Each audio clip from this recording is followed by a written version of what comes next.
Kalutara in Sri Lanka. He was a very wealthy and successful businessman. And then he decided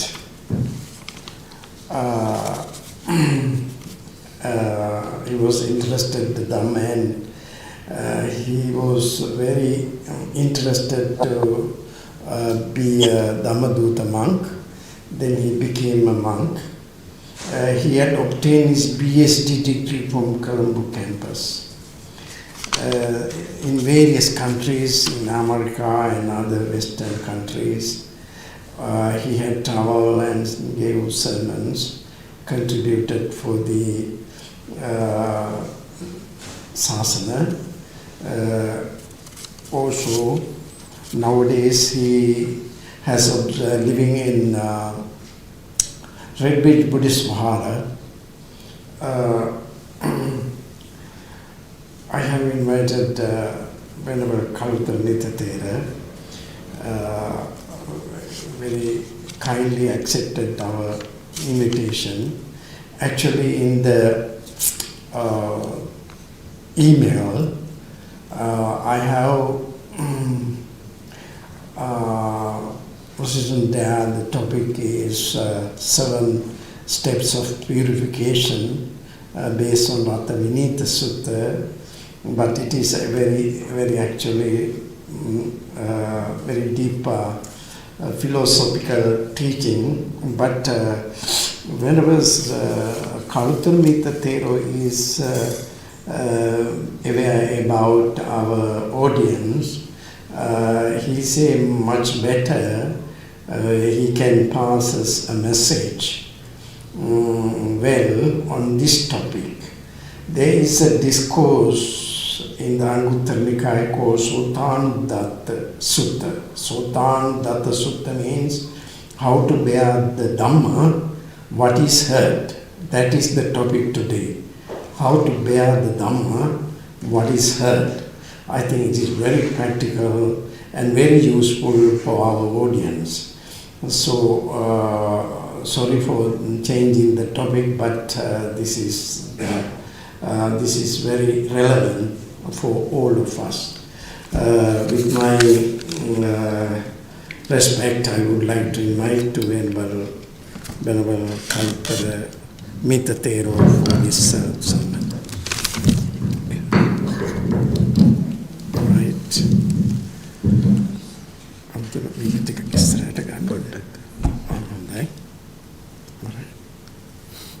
You hear me?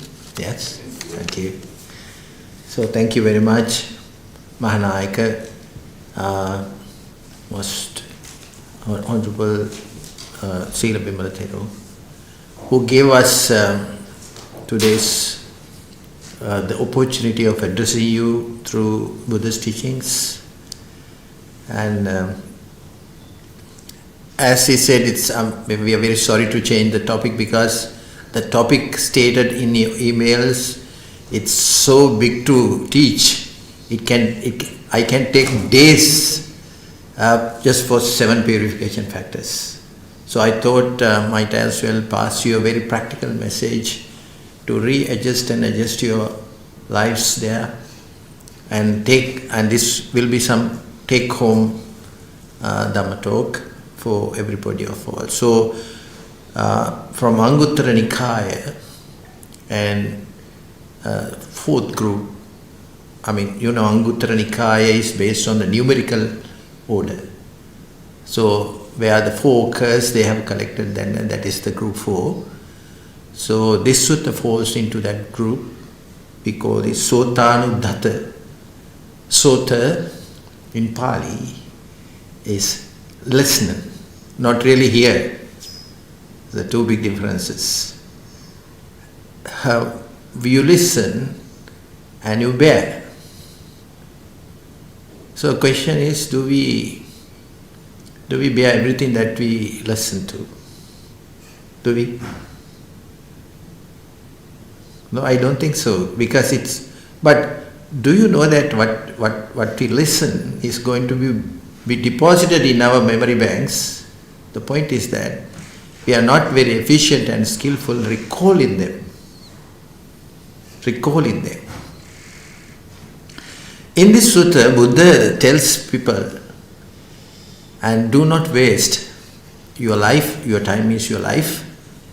Do not waste your life listening to many and forgetting them.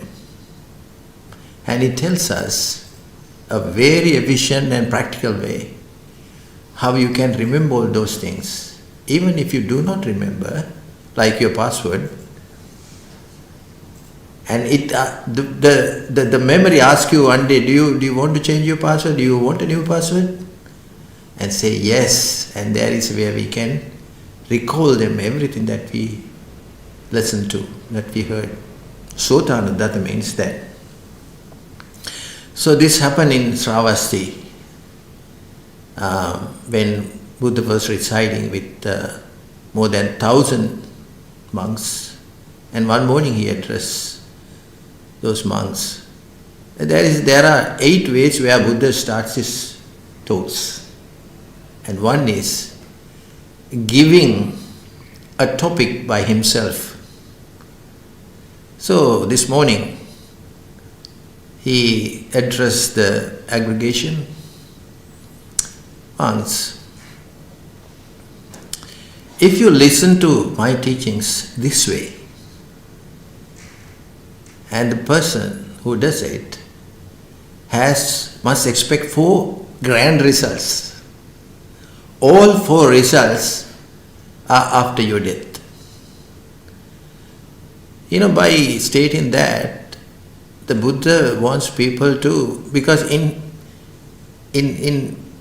that perspective, no one cannot expect everybody to have the same view about Buddha's teachings.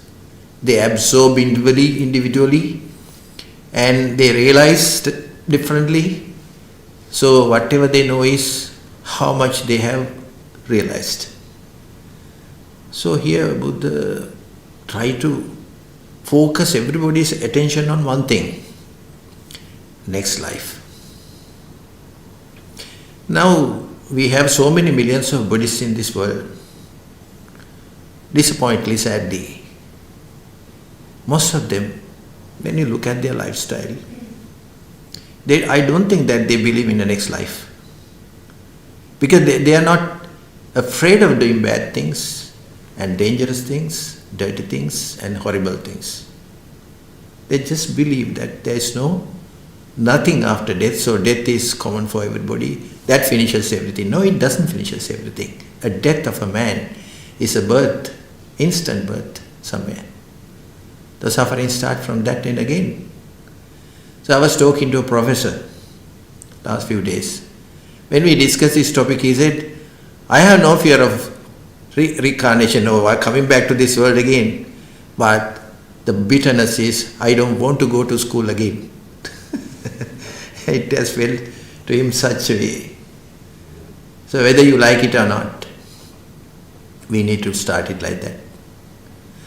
So firstly, when we reanalyze ourselves, why we cannot remember things that we listen to with such an interest? Why they are disappearing from my mind? This has been a problem almost everywhere in the world, especially with the people who goes to school and universities. They have such a lot of things to remember, and the biggest problem they have is the focusing and remembering. I have consulted many thousands in aggregates like this. How to do it? I think I am in a position to do it because I have a great memory. If you give me a minute to tell what I learned, as our Bhante said, I was a businessman once, 28 years, because I was born in utter poverty, but I had a dream of becoming a very rich man, and I worked for that. Even studies, even when I was an entrepreneur, I worked 20 hours a day. I slept only 4 hours, but that was a sound good sleep.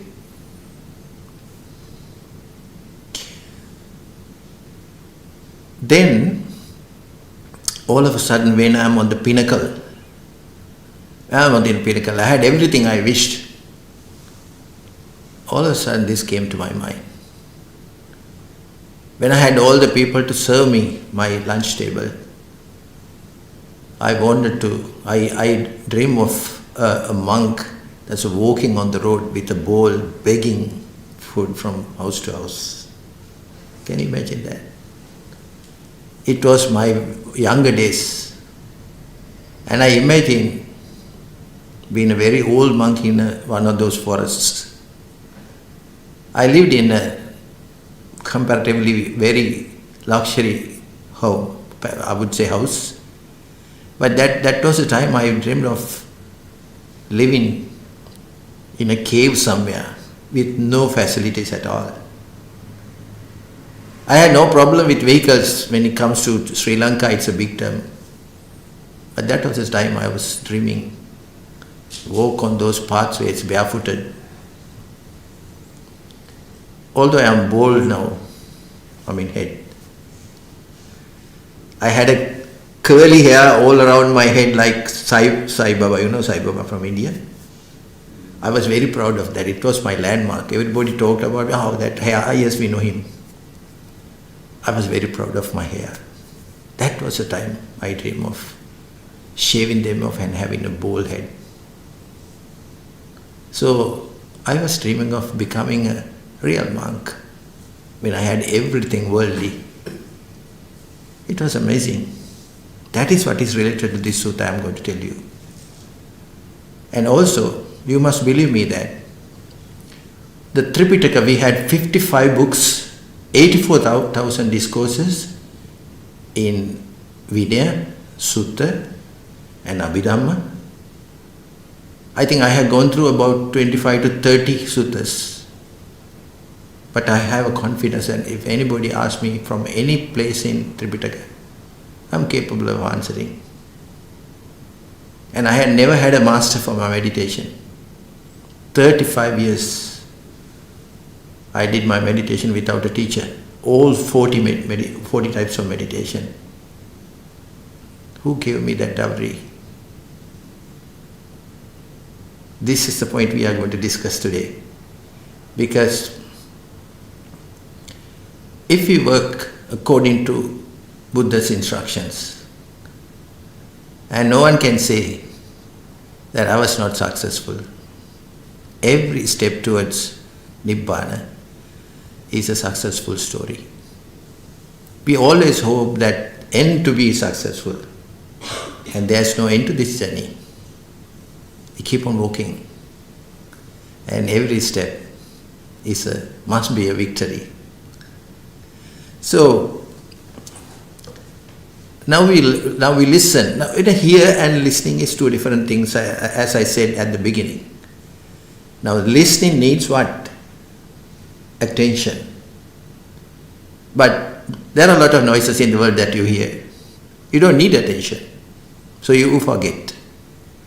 So it has to go with attention. Not only attention, you need some other thing. You need your passion. You need your liking. Without desire to know, to learn, that will not absorb by your mind. Right? So listen to 1 hour, you go home and you try to recollect, nothing coming to your mind. You have to like it. Secondly, so what happens to those things when we give 100% attention and 100% liking, and we listen to them with a great focus, but why still it is disappearing from our mind? This is what we think, but it is not disappearing.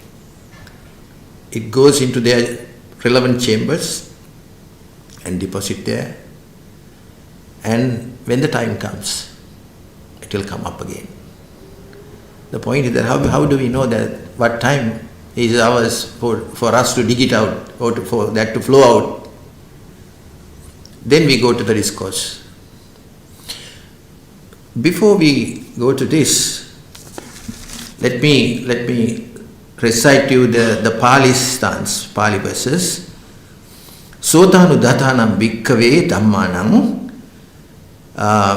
vachasa parichitanam manasanu pekkitanam dittya suppatividdhanam chattaro anisansa patikanka katame chattaro, and he points out all those four things. So basically what it says is, dear monks, when teaching of Buddha is followed by ear, see, followed by ear, and recited by speech later on, and examined by mind, and well penetrated by views, that's been realization, these four rewards can be expected. We'll go little by little, step by step. Formally, Buddha advises us, when you listen, sutta, dhata, vachasa parichita, dittya manasanupekkita, dittya suppatividdha. That means you listen and you bear it up, then you examine by mind, and you train, you practice by words, then you come to deep and great realization. So, first two, how can you bear what you hear as Dhamma? So, sutta and dhata in Pali, you listen and you keep it in you bear it up. For that, the Buddha give you another formulation. What is that?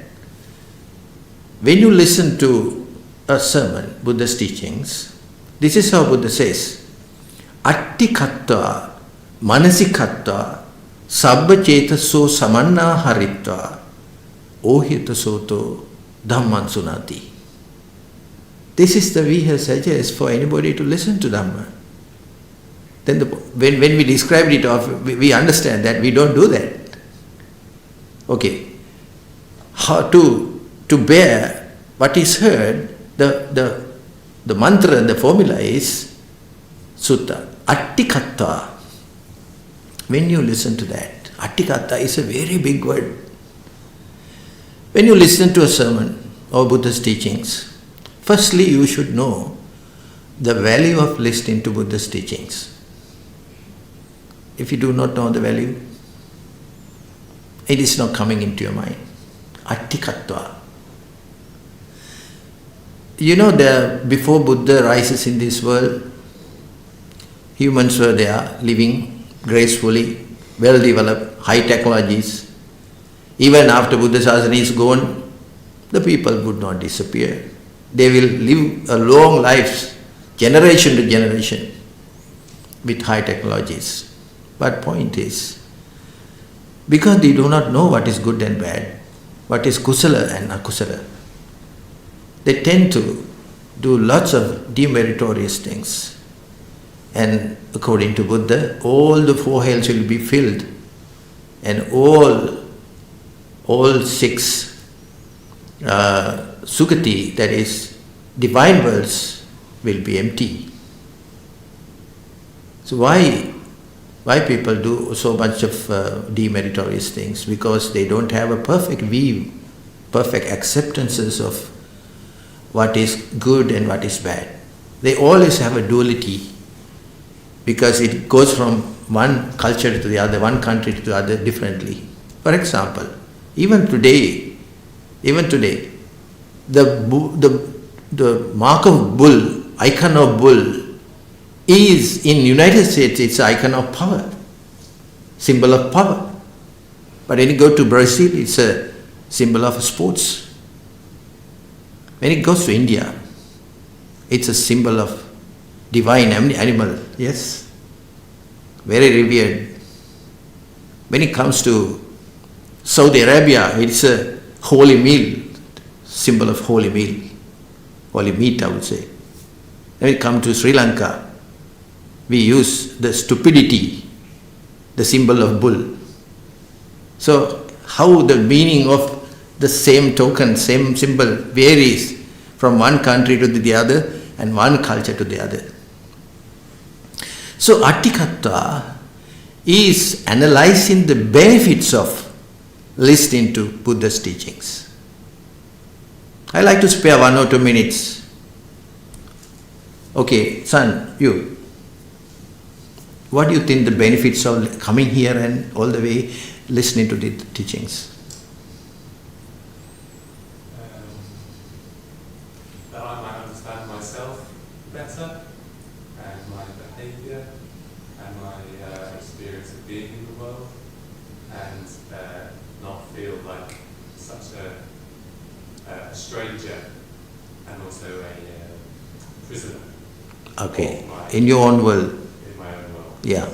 Okay, you saw some benefits. Gentlemen, to you, what kind of benefits you see coming to your life in listening to these Buddhist teachings? To begin again constantly,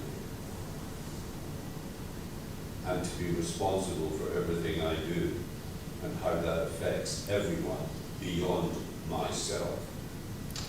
It's beautiful. You lady, can you tell us something? I think it's to find a better way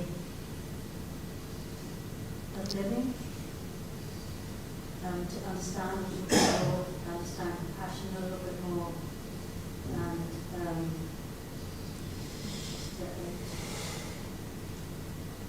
also coming here particularly to be with people who like, people who understand the same, who do the same things with you. Briefly, you see certain benefits in your life, yes? Oh, definitely. And the Buddhist teachings going to affect you lives after this. Because we all know that Buddha has, with his wisdom eye, he has taught lots of details about 4 hells and 6 divine worlds, and later on formless and formed worlds, and finally Nibbana. So teachings, firstly, make your this life comfortable. Interactions with people, relationship with people, and finally you make your life is less suffering one. And also, people around you will be happy with you. A good person, a noble person in this life. So, secondly, this teaching will stop you falling into those 4 hells, if you follow them. Thirdly, it will help you to elevate yourself to divine worlds, or come back to humanity again. And further, the formless worlds is long, like millions of years, and very tiny feeling of suffering. I'm still coming back to the cycle. And finally, the liberation of all kind of suffering within this life. When you analyze these benefits, every word of Buddha's teachings is very important for that elevation, to make a real change in your lifestyles. So number 1 is that. Number 2, when you fill your life with Buddha's teachings and instructions, in brief, if you abide by Buddha's teachings, that is the time you can call yourself a Buddhist, live according to Buddha's teachings. Then your family and your parents, your wife, children, and your husbands, and your friends, everybody, colleagues, and you show them also a nice way. They always say, look at me, I was a very sad man before, but look at me, with all the problems in front of me, I have become a nice person. I can withstand anything, anybody, right? And I can help you, like feelings like compassion and tolerance, and all those high qualities you can introduce you to yourself. And it is hatred and ill will, all kind of bad feelings, you can throw them out from yourself. This all betterment for. So when you listen to Buddha's teaching, the first thing is attikattva. Part of attikattva meaning is to know the benefits, universal benefits of listening to this Dhamma. Number 2, attikattva means you have to know every word of it. In Asia, in Asia, mostly Buddhism is revolving around customs and traditions. That is something Buddha never wanted. Because it's a good beginning, but that is not the end. We need to have lots of merits behind us for us to push us on the track towards Nibbana. Without merits, no pushing. It will be very difficult. But the point is, you pump petrol into your car every day, but the car is not driven anywhere. So we should consider that as. So, Atikatta means we should know the meaning of every word that we hear. And when we don't understand that, just like Western education, you must raise your hand and ask, Bhante, I didn't get the meaning. That kind of a wanting must be expected in this Atikatta form. I should follow these teachings only with the understanding. The swallowing with this teaching to become a professor, a scholar, is not bent, is not what is expected by Buddha. He wants everybody to, not to swallow, but to chew it, every bit of it, taste it, and if you do not accept anything, put it out, spit it out. And you can reanalyze it. Ehi passiko means that. Come, listen, and investigate. Then it only makes sense in you. Take it. It's such liberal, such democratic teaching. No forcing you to believe, because the word belief is not in Buddhism, not in Buddhist teachings. What he says is, whatever I have experienced in my life as Samma Sambuddha, you also can experience it, provided you need to do what I did. Basically, we all like to re-experience his experiences and to know what he knows. We like that status, but very few prepared to follow the path of his doings. So whatever he told us was nothing dogmatic. Everything is perfectly visible, perfectly clear. Anybody can do that. So everything he said was very practical things a human can do. Then it is not good for us to swallow Buddha Dhamma without questioning. You must question every word of it. Then only the real meaning goes into you. Because Buddha has given that liberty and freedom to everyone. But he always tell us one thing. I have climbed onto the top of the mountain. So what I see around the world from this point, probably you don't see. But have the confidence, when I describe that world, you keep your confidence in me and climb the mountain. Because one day you can see what I saw. So we need some kind of a confidence when we lie our lives at the bottom. That confidence is called Shraddha, the faith. It is not the faith described in other religions, where you have to believe and everything. Do not ask questions, because everything is divine secrets. Buddha has no secrets. So he liked to share experiences. So he asked people to ask questions. I ask you to ask questions. Then you become an expert. At the end of the talk, you become an expert because you know every word we discussed. So Atikatta means to know the meaning of every word that you hear. Number two is that you to know the local and paratrans life's benefits. For example, noble benefits and worldly benefits that you can imagine of. Everything you should know. For that, a continuous attendance for Buddhist teachings like these sermons is very important. And more than that, asking question is extremely important to my knowledge. So, Atikatta, then Manasikatta. Manasikatta is when you listen to a talk, you must focus all your attention on the sermon, on the talk.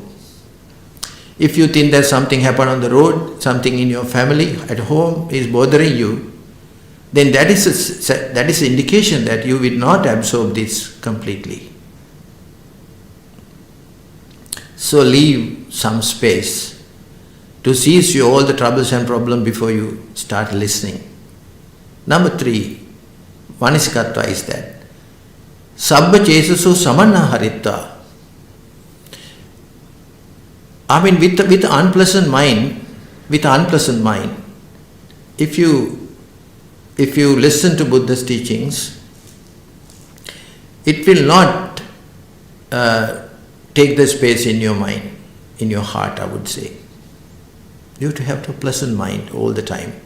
Sabba chetaso, all the thoughts that is rising and vanishing must be very, very pleasant during this. So I train people to sit in lower seats like this.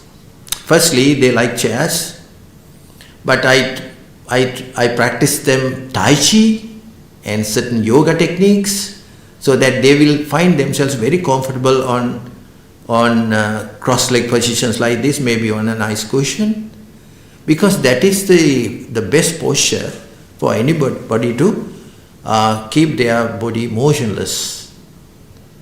It says here, Attikatta Manasikatta Sabbacetaso Samana Harita Ohita Soto Dhamman Sunati. Ohita Soto. You should listen to it without moving your body. Not body hair. How we can do that? It seems impossible. But I can remember in my younger days, when there is a Dhamma talk, I used to go there. And I used to sit in the front with white clothes and all. I know nobody taught me this, but it was how I felt. I should be like this. I put my hands together like this. I close my eyes. And within 2 minutes, I forget everything. I forget even myself. I don't know where my hands are. I don't feel the weight of my hands. And all of a sudden, I'm with the preacher, I'm with the bhikkhu who preaches this. I only hear that. So then I realized as a meditation teacher that this has been mastered by me in previous lives. I only need 2 minutes, because when you start doing that, in 2 minutes, in 3 minutes time, we will find it's painful. Shoulders and your arms start paining. And I don't think you can continue it. So I always train people, okay, start with this. And when you start pain, put it down and put the hands together again. So that way, in a way, you respect what you hear. Number 2, that you are locking your cross-leg position like this and no movements at all. Ohita soto. No movements at all. Your 100% focus is only for what I said. So see, Attikatta, Manasikatta, Sabba Chetaso Samana Harita, Ohita Soto, Dhamma Sunati. That is how you must listen to Dhamma. Ohita Soto, Dhamma Sunati. Only when you do this, Sutta becomes Datta. That means what? You can bear every word the Bhante said in your memory. Now it is prepared to. It's very clear. It's there now. Because you have taken it rightfully. You see that? Remember those words. Sutta, Datta, Sabba Sutta, Datta, Manasanupekkita, Sabba Chetaso Samannaharitva, Ohita Soto Dhamma Sunati. This mantra where Buddha has uttered for beginners, for people, for monks to listen to Dhamma, is been not delivered frequently. I never seen that, only in 1 or 2 books. That we are missing a very important mantra, very important clause said by Buddha, to bear, to remember what is heard. These must be followed. Then secondly, we go to the second one, Sutta. This is what the Pali says. Sotanu datana bhikkhave Dhamma vachasa parichita. You must practice it by word.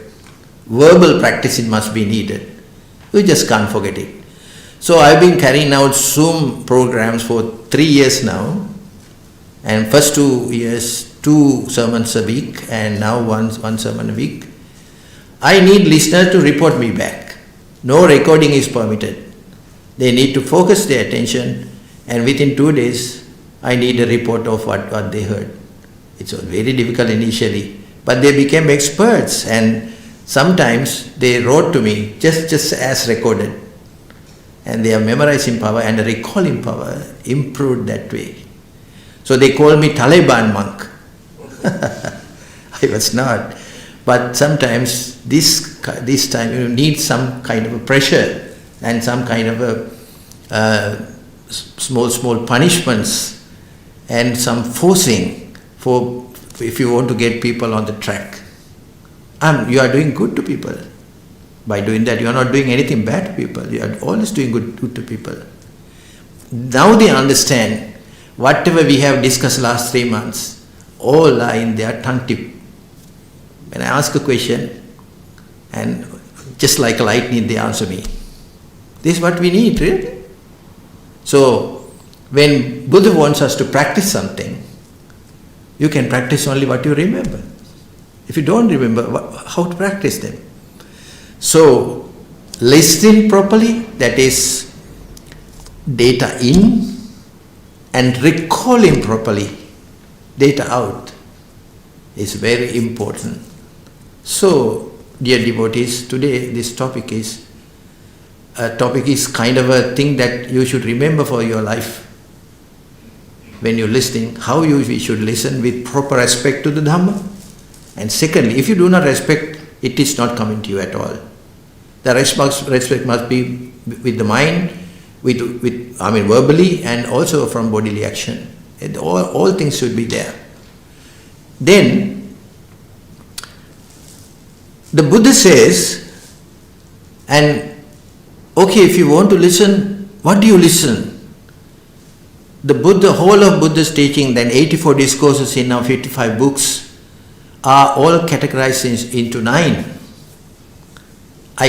You don't have to remember this, I also have written this here. The bigger part is called Sutta, that is discourses Dhamma. And the second is Geya in Pali. Geya is that the Sutta is in a dialogue form between a person and Buddha, or between monks and Buddha, or between a deity and Buddha, or between 2 disciples, that is written in form of dialogues. The third one is Vaiyakarana. We call in Pali Navanga Sastru Sasana. Whole of Buddha's teachings in 9-fold way. 9-fold Buddha Dhamma. Vaiyakarana is all narratives. Here in this part, Buddha explains certain his short topics, short sermons, in more detailed way. So they are called narratives. Then we have gathas. Gathas we use here to offer him flowers and as chanting period. All Buddha's discourses, every word, either it becomes a good suggestion to change your attitudes in this life so that you can have a better outcome. Or number 2 is it brings you certain pathway towards Nibbana, and partly it becomes a meditative object for you. All the sutras, if you take one by one, all these 3 aspects are there. The point is that when we listen as a whole body, we do not go by word by word, so we don't get this essence of what is teachings. So the other one is exclamations, Udana. Udana is, when you go to Thero Gatha, there are lots of Udanas, because once they understand that they are enlightened, spontaneously there are certain things come to their mouth to say something. When they say something, nobody is in front of them, but they just say it. This, what is said, is being reported to the Ananda Thero, and he remembers it. And in the first Sangayana, it has been said and it has been grouped and recorded for future use. So that's called Uddana, exclamations. Then the Itivuttaka is the 6th one, Itivuttaka is quotes. When you go to internet, Buddha's quotes, beautiful quotes are there, hundreds and thousands of them. They are very short, but very practical if you absorb that to your lives. The other one is Jataka. Jatakas are all birth stories of Buddha, the previous birth stories. These days people give less marks for, we don't need Jataka, we don't need his birth stories. No, birth stories are the wonderful stories to adjust and readjust your life. To become Buddha, how much of time he had practiced, how much of time he had devoted, birth by birth, millions of births, for 20 asankheya aeons, Mahakalpa. You can't imagine that time. We always, exert, we efforts and we strive on something, we want the results tomorrow. But when he was thinking about becoming Buddha, he knew that it won't be happening this life or next life. But he didn't mind it, because he never wanted to save himself from samsara selfishly. He thought, I should save myself after saving yours. I should liberate from this all kind of suffering after I make sure that you all suffer, you all took you the freedom of those sufferings. He was such a selfless person. So millions and millions of births. He was born and died, but every life he brought us some significance of training. You also should practice this. You also should train yourself this. Like compassion, there's some sila and chaga, giving and morality, and this is how you should adjust your samadhi, meditation. Every aspect, he showed us how you can train them to a great extent. You need that practice to either become an arahat, that is the lowest level of freeing yourself from suffering. And secondly, by being Pacceka Buddha, they will arise when the Buddhas are not there in the world. That way also you can liberate. Thirdly, becoming Sambuddha. He is rising not to save himself, but to save the whole world and go. So these three poles of suffering, freedom of suffering, is achieved by countless lives of practicing. So all his previous births bring us certain stories, very effective stories, how to adjust and readjust our attitudes and our lifestyle. That is called Bodhisattva, Bodhikaraka Dharmata. Oh, his life is called Bodhisattva because that person is born to upgrade himself to the next level each birth, each life. So the stories about the previous births, Jataka, is very, very important. The other one is Abhuta Dhamma. Abhuta Dhamma is some wonderful, amazing events that happened in Buddha's life. But the Buddha never forget to give the ownership to the nature. Everything that he showed to the world were not natural, all natural things. That is the power, a psychic power of person. If you can develop the power of your mind, these are the things that can create in this world. That is what he showed. But showing off all those things, Adbhuta Dhamma, it's a wonderful and amazing things to the world. He showed that the power of the mind, because that is something completely forgotten because people are more interested in their body. They service their body, they decorate their body, they make sure that it's clean, and everything is body. And people are committed to and responsible. They have taken the responsibility to do whatever their body needs in their life. But what is the last day that you have service to your mind? The mind is in the forerunner. It's behind every big things that in your life. But people have discarded their own mind. So, Abhuta Dharma was shown to the world by Buddha to show people, never underestimate your mind, because it has these kind of highly, highly powerful psychic powers. Then the last one is Vedal. Vedal is question and answers. People are allowed to question. That is why I said Buddha always appreciated people asking questions. He never got angry. He never got fed up. He never was tired of answering people. 24 hours he devoted his life for people to ask questions because people had those problems in their mind. If not Buddha, who would ask them? Who would answer them? So he allowed all the people. Remember, there are only few Buddhists when the Buddha was there. Even when he became a Buddha, his father and mother and the family over there, no, they are non-Buddhists. He was the only Buddhist. And from point one, he started propagation. And he was talking to the most educated and intelligent people in India, Brahmins. They were experts in their own fields like Triveda, even today.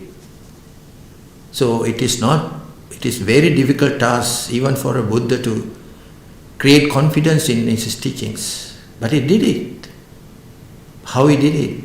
Mostly by answering questions. They all had some problem in their lives. So he answered everything. And one technique he answered that he never underestimate or undermine their values of their own religion that time. He used the same name and gave a different meaning to the name. That is how Buddha may quote them. So now finally Buddha says, if somebody listen to my teachings the way I have pronounced, and he will bear it up. Not only he has to do this, he will do what? He will follow it by ear, and also he will later on recite by speech, verbally practicing, and also examine by mind. As I said, every word must be examined and well penetrated into the wrong views. Everybody has his own view. Husband and wife, two views. The mother and son, two views. That is why everyday clashes, slamming the doors to each other, all happens because they have their personal view. But those personal views are in a limited scope, cannot take you to a high level of mentality. So the Buddha tried as much as possible not to show his view, but to purify other person's view. So the person with a wrong view in the audience, when he listens the way Buddha wants them to listen, finally end up with the reward what? He himself break his wrong view. No pushes, no forcing, no conversion. He himself volunteered to do that. And after that he was so happy and proud to be like that, proud to change his previous view. He comes to the Buddha and he praised Buddha for doing that. Nowadays, if you are going to break somebody else's personal view, debate, arguments, and quarrels, and after that, bloody wars. But he followed a very timid way of doing that, very, very shrewd way of doing that. And Buddha says, if someone does this, if he has to die unmindfully, you know, you have the heard word Puthujjana. Puthujjana is a common person. A person who does most of the people doing in the world. He never analyzed things. Okay, they are going this way, I am going that way too. They turn from that point, I am going to turn that point also. All traditions. Now, Buddha called them Puthujjana because they never wanted to reanalyze themselves, as that son says. They always just follow somebody else's tradition. Then Buddha said, this person is going to die unmindfully. His mindfulness will be not there, means it will be muddled by the time. People do lots of stories. Okay, I will tell you the story when I am dying. But most of the people who did that, they died silently, and sometimes with a scream or with yelling. They never knew what mind can do to them. the Buddha says he will be reborn among deities. Just because one thing, because the way he bore the Buddha's teachings in his mind, he will be born, he will arise back again among deities. So when he is deity, all of a sudden he will remember what he practiced in the human world. He start remembering that, but it will be very slow. It can take very many years. But moment the mindfulness means the total awareness of his memorizing is settled, then it will be very vigorous and speed journey towards Nibbana, that is distinction.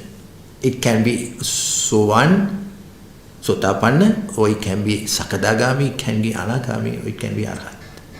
It's amazing. And secondly, Buddha says the second reward is that if somebody listens to Dhamma the way he preached, how he preached, you hear by ear, you follow by ear, and you recite by speech, and also you examine by mind, and you have a well penetration into the view.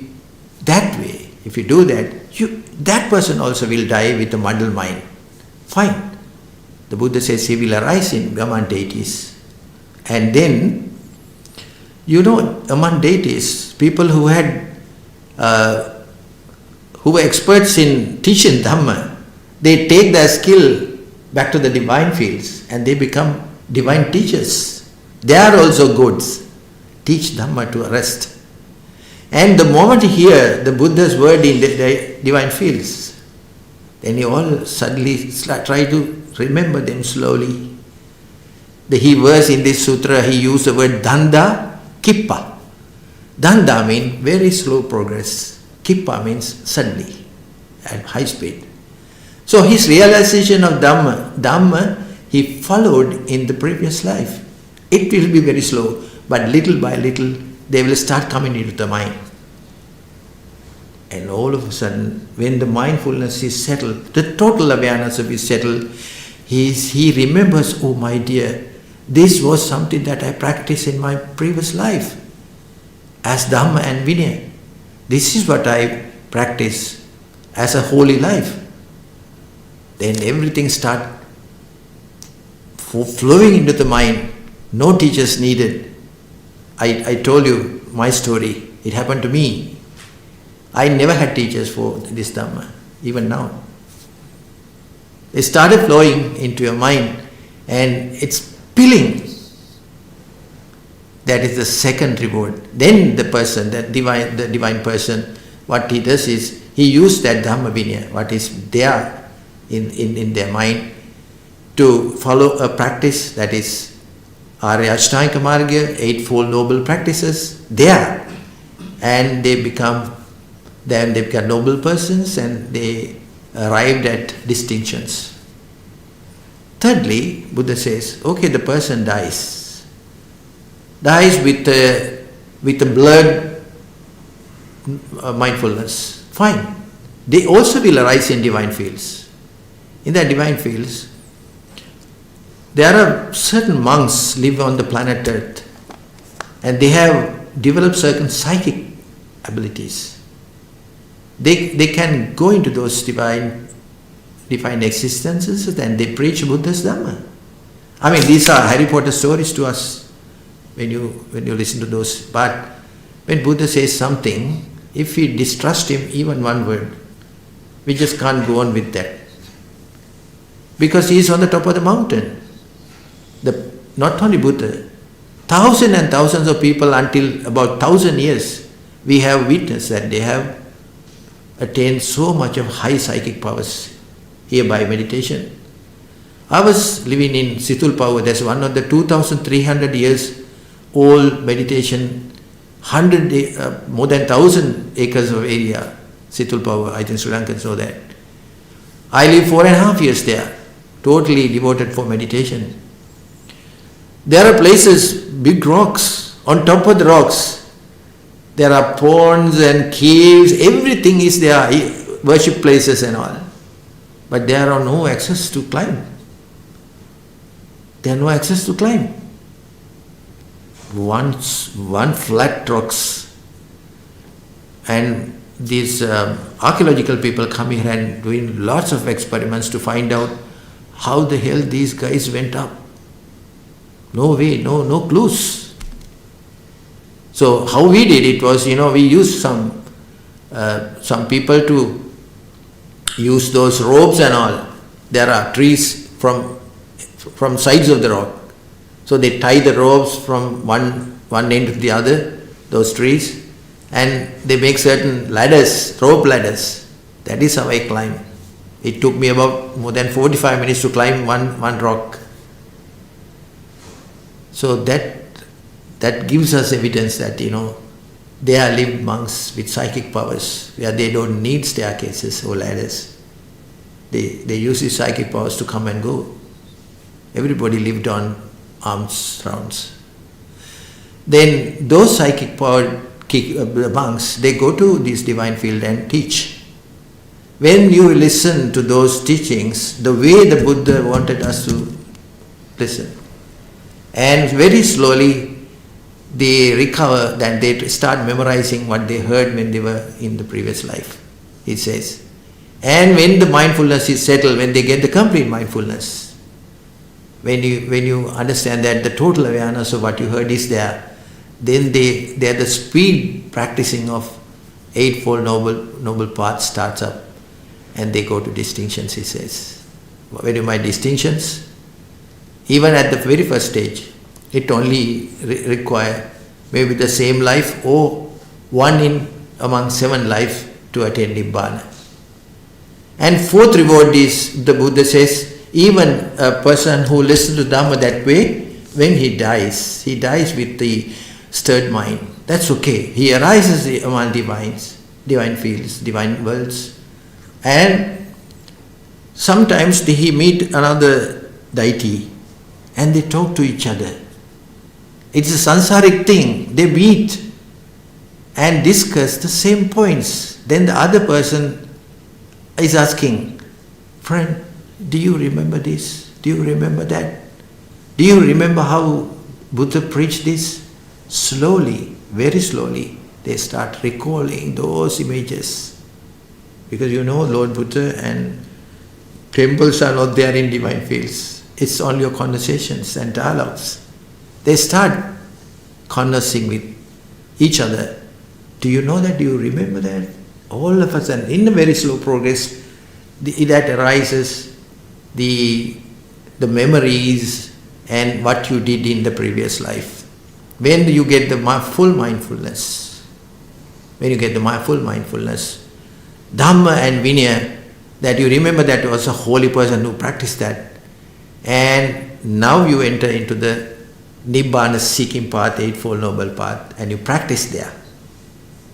And there itself, those deities go to distinctions, Buddha says. So planet Earth is not the only place where you can practice this holy life. Even if you miss this chance, you have ample chance to go to divine fields and practice the balance, provided you do listening this life the way Buddha wants you to practice, listen. So basically, this is what Sutta says. So, friends, we now understand the mistake we have done until today. When you listen to Dhamma, you should do it with the 100% attention and full focus, and with maximum respect. If you do not respect Dhamma, you don't get it. You don't respect your car. It hurts you. It never gives you benefits. Anything, life or lifeless ones, you need to respect them by doing certain things. I mean, my thing is that if I use this, I must keep it clean in the proper place, and I must use it very carefully. That is how I respect my class. So is everything. And when it comes to Buddha's teaching, when you salute like this for Buddha and Dhamma, this is Dhamma. You do the same thing. So respect is very, very important when you listen to that Dhamma. And also, not only you listen by ear, you practice by words. The verbal practicing is very, very important later on. Then you examine by mind and you penetrate. Your views must be destructed, wrong view must be destructed by penetrating into that view with Dhamma.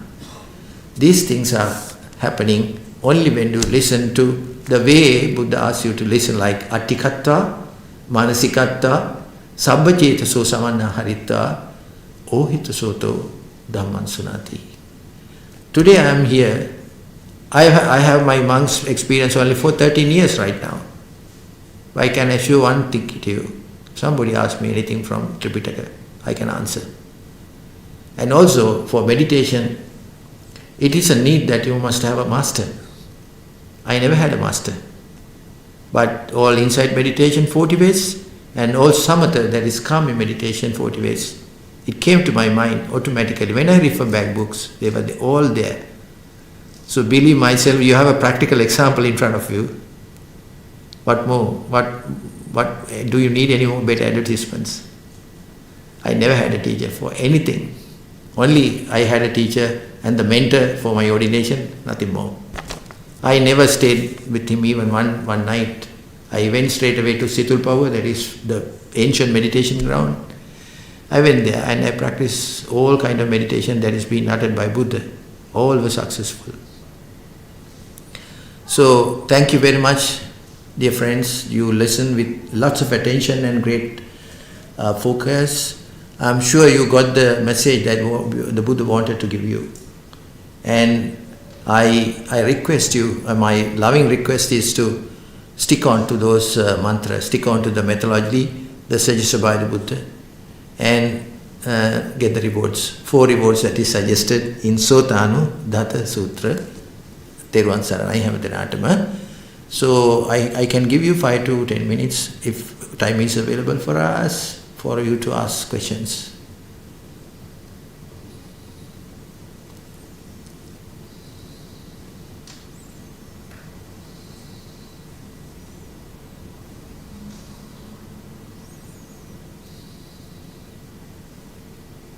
Yes, please.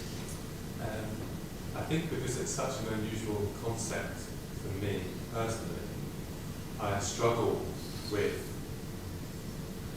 reincarnation many lives. And if I can use an example, nowadays we hear a lot up of threats of artificial intelligence. That so far that intelligence still relies on some physical support. Human support. Human support. Yes. Mechanical support. Yes. Technological support. Yes. For it to exist in the world. And I started to think of myself in that way. That my mind, everything that makes me, even if I'm not the body, it needs the body to be manifest in the world. So it's hard for me to imagine at the point that I might die, how that progresses. Does that make sense? Yeah, so your point is that when this sutta says rise among devas, among deities, there's a little problem for you. Yeah, there's how? an idea of coming from somewhere to somewhere else. Yeah. How these aren't all one place. So can I ask you this question? You believe in a previous life? No, honestly. No. Okay, I'm very happy of your honest answer. Okay, do you have any explanation why certain people are rich in this world, while some people are homeless, very poor? Some people are very smart and beautiful and pretty, and some people looks very ugly, born ugly to beautiful parents. Sure. And some people are very intelligent and some people are stupids. And some people, they have lots of people around them, fame and on the higher state. Where other people, they're still walking on the roads. Some people are living 80, 90 years, and some people dying at 10, 15, and sometimes within the womb. And some people are always sick, and some people spend a very nice life, healthy life. These differences, what's your explanation? These are conditions, aren't they? In the same way, the same tree might grow poorly in the shade and very well in the light. in the same way that from your own account you went from great wealth to somebody who perhaps might not recognise you as a monk, would see you as an impoverished person. You're not, but because you lack material wealth, but they're so used to seeing, you know, the wealthy person. These are conditions, aren't they? These are. Can you explain that condition? It's difficult, I know. It's difficult, I know. Why does it need explanation? Because the Buddha's first explanation is karma. You are responsible for what you are today. So, lots of religions coming up are putting the responsibility on the hands of a mighty God. So, if it is a mighty God who decides on people's life, I mean, what wrong they have done to the God? For example, if an infant is to die just after the birth, what wrong he had done to this world? Nobody can explain that. So, putting the responsibility in some unknown power is going to be a myth. I mean, it's very practical for us to, it's not religious. It's kind of a story making sense. Put the responsibility in your own hands. If you do bad, you get bad. Right? So, when it applies to an infant who dies after death, and what bad he did was not this life, it's somewhere before. So, it's a previous life. So, the continuity, whatever we don't see, we cannot say we don't believe it. There are a lot of things that our flesh eye cannot sense. There are a lot of noises in this world the human ear cannot sense. Sometimes the animal can sense much more than we do. Right? So, our heart always say, you believe only what you can see. You believe only what you can hear. There, it teaches us a lesson that there are a lot of things, substances and beings in this world unseen to us. And giving you a very simple example of take ice. You have seen plenty of ice in this country. There is H2O, water. And give a little heat, it becomes water. But it's the same thing. Still you can see, but what water can do, ice cannot. It can keep through small holes and all. A lot of things, significances that is not there with ice. And give some more heat, it will become vapor, it will become invisible. Because it's invisible, we never say that the water has disappeared. It became vapor, it became a gas, it became air. So, the manifested things are there in this world, but we cannot grasp to our senses. Just because we cannot grasp, we don't say that they are not existing. So those existences which is not subjected to our human senses have been seen by the developed mind by Buddha. Not only by Buddha, there are a lot of other people who did that. So they saw something that we could not see. And they taught us, I have seen this personally. Walk on this path and you will see for yourself. So without strangling ourselves in weaves, there is a very clear path is established. Friends, shall we walk on that a bit and we talk later? Okay. Any other questions? You mentioned the word meditation. Yes. It seems to me meditation means a million things to a million people. So if one is being guided in some sense, or one is being tutored to do with the topic of meditation, one is immediately humbled by the departure from the secular world, the world of thought, the world of everyday practice. To meditate means you adventure somewhere almost impossible to describe. And yet to be guided in this way seems to me to be a misnomer in some sense. Yet one is aware that certain persons have come into this domain and therefore I could say I have an apple in my hand, but there is no apple here. But I can refer to the abstraction, and I can grasp this and share this with you. And therefore, I can pass through towards something exceptionally mystical in some sense, but very profoundly simple. A stone is a stone. But where do I go with the stone? The stone doesn't go with me. Nothing takes me anywhere except my will.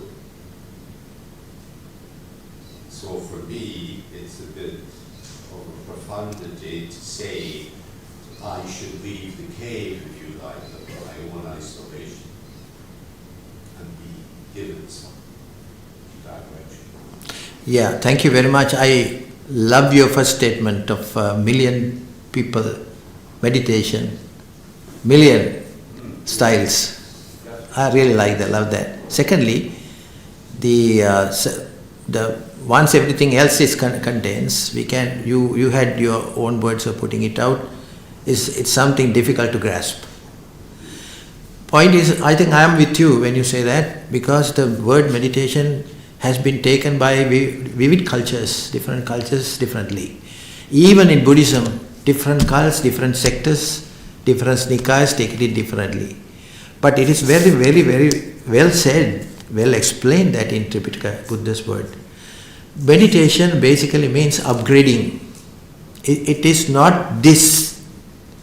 It is not closing eyes. Meditation is not closing eyes and sitting on one place and do whatever you want. Meditation is, the meaning of meditation is upgrading, developing. You see that the Pali meaning is that. Then comes the question, what do we develop? What do we upgrade? Why we should? The Buddha gives us a very brief description. Buddha says there is Puthujjana. Puthujjana means what? People in a different perspective, different views, ordinary people. And ordinary people, when they try to deal with the world, deal with people, they always come up with a problem. They suffer. Do you agree with me? Yes? Every time, even buying a simple thing like an apple, as you said, right, you have hundreds of complaints about the apple and the apple seller. So we are living in a world where to suck a small sukha, happiness, we devote we sacrifice our life a lot in terms of pain. This is what we do. I mean, for a person who is doing a job, if somebody suggests you stay at home, we will pay you salary. Wouldn't you agree? They will, because doing a job is such a hectic work. And coming back, if the TV is not there, people suffer. That is the only consolation. So, the Buddha look at this world and look at the people when they deal with the world, they always deal it wrongly and end up with suffering and problems and complaints. Then what is the reason for that? Because the decision taken by the people are not good, not correct. Why is that? Because the mind behind those decisions, briefly, the decision taken by the people about the dealings with the world are not complete, not accurate, and not correct. See these three things: not correct, not complete, not accurate, not complete, not clear. So still they take decisions. Why it is so? Because those decision is backed by their own mind. Mind is not very healthy.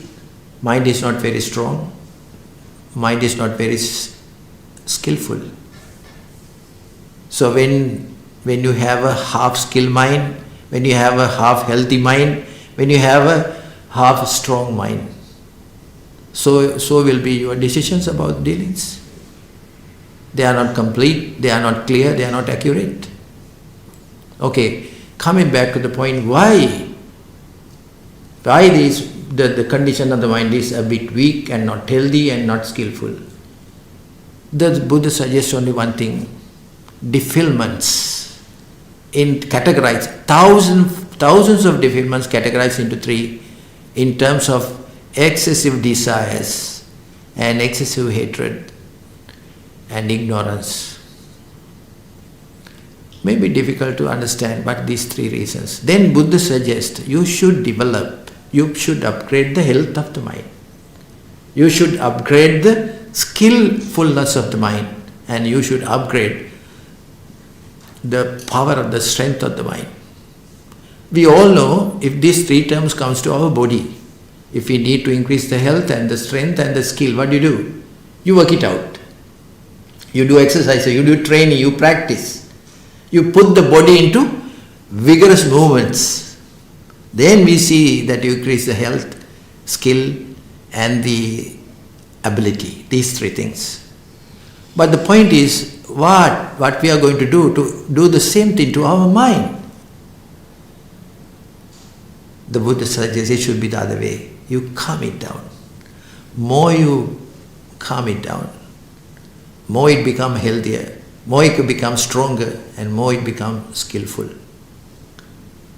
So, if you want to elevate your mind into those skillful level, healthy level and strength levels, then you need to do concentration techniques, focusing techniques. That is called meditation. You understand now that? That is the universal definition. No one can have a second definition for the word meditation. Meditation is not concentration. Meditation is upgrading your mentality or the mind. So upgradement of mind can be only done by a technique called concentration. In Pali we call it jhana. Jhana is divided into 5 ideally. First jhana, second jhana, third jhana, fourth jhana and panchamaka jhana. It is, strengthening the concentration level. There are 5 levels of concentration. Every level is much more stronger than the previous level. So moment you do this skillfulness training, then it makes your mind more healthier, stronger and skillful. Then your decisions become more complete, more clear and more accurate. Your decisions are much more correct. Then so correct that you can live a life without minimum suffering. For example, look at my life. I wanted to be a very rich man in our country.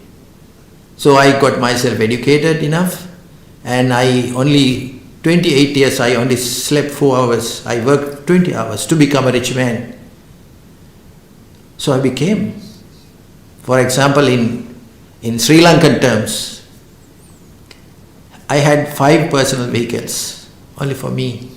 I became that. But all of a sudden, I wanted to let everything go and become a solitary person. A person who would own nothing. Even now today, after 13 years, I own one thing, my bowl and my robe only. I am a traveling monk. The happiness I enjoy today is million times more than the happiness I got from those worldly earnings and attaining. Yes, son? Can I ask you a personal question? Yes? Nothing is personal for me anymore. Very personal.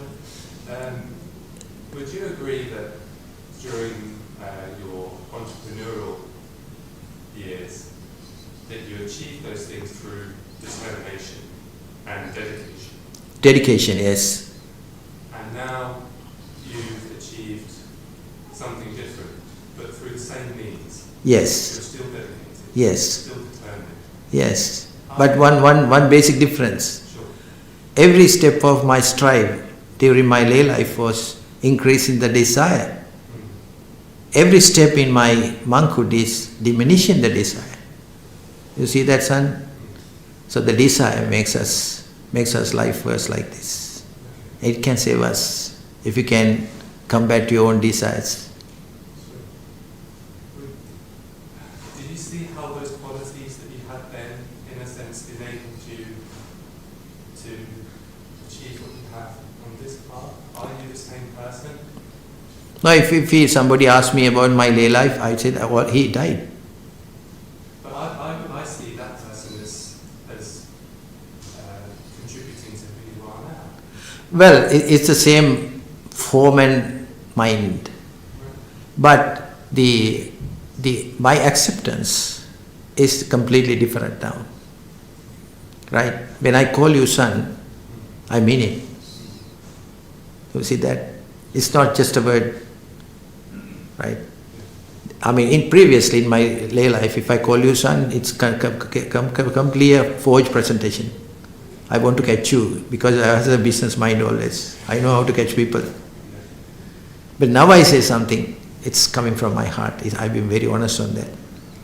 That's the difference. So the layman has really died, and I had a second birth in this life. That's my birthday. There's a confusion here, isn't there, between the practices of desire and the practices of self-realization. They're two entirely different domains. No, it's not different. It's connected, because the self-realization is being obstacled by three things: the desire, ego, and misbeliefs. So all those three things are joint-handed. Yeah. They want to grow you so that you don't understand yourself. That's my point. Yes. Is that you just struck the separation. Yes. Which I think is to be amplified. Yes. Because then it makes clear the dedication of one's power to another object Yes. or practice. Yeah, in other words, there isn't this synthesizing that this gentleman seems to allude to, that you take your driving energy to capitalize. To weaken the system. Yeah, it's the other journey. Yeah, from desire in the middle, or one's beingness is in the middle, then you're going into one direction, which is gain, material, wealth, blah, blah, blah. The other one is the more profound journey of self-origin. Yes. And total authentication. The other one is a delusion. Yes. An illusion. Yeah. Thank you for being patient. Thank you, sir, asking that question. Okay, is it? Thank you very much. Okay.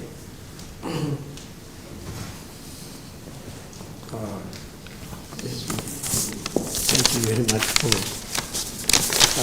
coming and sharing your wisdom with us today. Actually, it is very relevant. It is very relevant for all of us. This sermon. I enjoy it very much. I learned a lot. I was asked a couple of people, if we cannot enlighten in this life, what is the purpose of learning the Dhamma if we cannot become enlightened? According to his good explanation, this will be influence to our next life. Then it will be helpful for better understanding Dhamma in next life. That's good understanding, which I was impressed. If we cannot enlighten in this life, learning Dhamma, very good, we can get the blessings of our understanding in the next life as well. Very good, thank you very much. Yes, but Recently I have read a book, a monk who had given up his Ferrari and became a monk. That monk has also very affluent life. He had a very affluent life, became a monk. The book is now published as the monk who has given up his Ferrari. I think he's like that. Very deep teaching actually. We always listen to the Dhamma. Sometimes we forget about it. In my life, when I was a little monk, novice monk, I was given some discourses to learn by heart. At the very beginning, it is very difficult to memorize. Then after 3-4 months after that, I was able to memorize long discourses within one day. I understand we can our ability becomes sharpened when we learn, when we memorize, and when we memorize, that ability becomes sharpened. So therefore, it can goes. Ananda Thero is like a photocopy machine in his mind. Once he learned, then he memorized like that. So much. Thank you very much sharing your wonderful knowledge with us today. Actually, he was introduced to me by a woman called Renuka Pelika. And she is volunteer today, providing transport from all the way Red Bill Buddhist Vihara to her. I appreciate very much. My honor. I think what I was very impressed, like all the questions that they were asking, as a very rich entrepreneur to lead that lifestyle. It was his previous life's habit that he might have been a monk last life.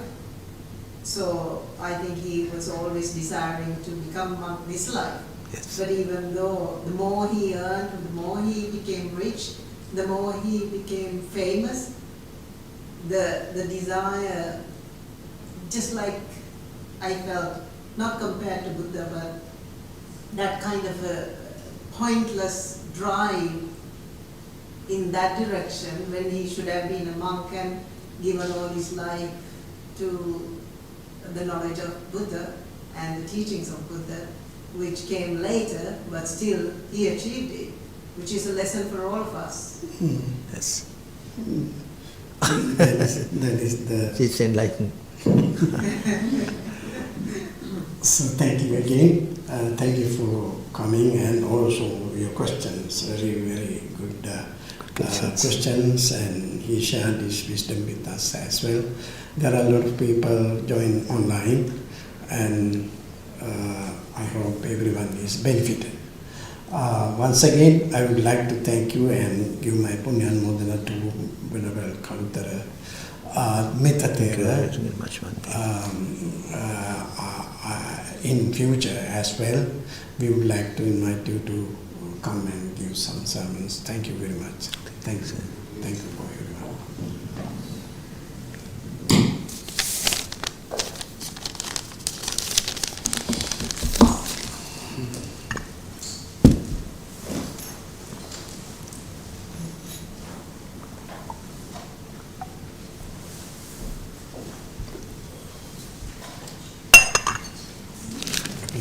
Thank you.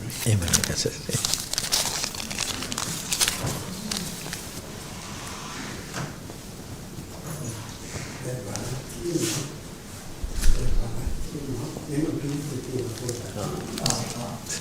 කවදාවත් ඒකනේ යංගනේ අපි